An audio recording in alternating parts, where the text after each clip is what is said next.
Ok, Yves, jy is nou terug na jou eerste seisoen in Frankryk. Hoe was die ondervinding? Jy het onder 23 rugby gespeel by Brief. Hoe het jy die rugby ondervind daar? Die rugby vir my was persoonlik 'n bietjie meer fisies, maar bygesê ons speel twee ouderdomsgroepe bo die onder 21 wat ek laas jaar gespeel het. Die rugby is harder, ons het die seisoen 'n tawwe seisoen gehad, was lank en ons het 'n paar beserings gehad, maar die man het deurgedruk en ons het bo geëindig, ons het die finaal gewen teen Brief. Ons het 3 keer teen hulle gespeel.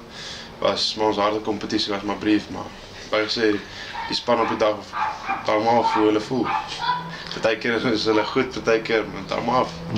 So, volgende jaar speel jy in 'n hoër liga, Yes. steeds onder 23? Yes, ons speel nog steeds onder 23, ons was laas jaar in die Elite 1, Elite 2 skies.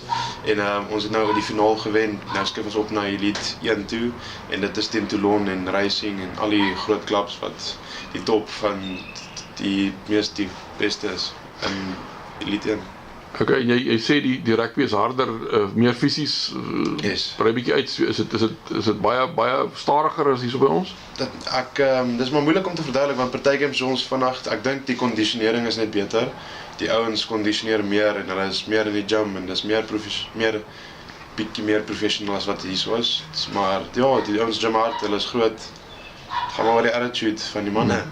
Hulle by mekaar kom. Goed, en laastens, jou langtermynplanne, as jy nog van plan om daar te bly in Frankryk, kyk jy na internasionale rugby op die langtermyn? Dit is my doelwit om vir die Franse rugby te speel. Ek dink dit is 'n groot voorreg om vir hulle te jol.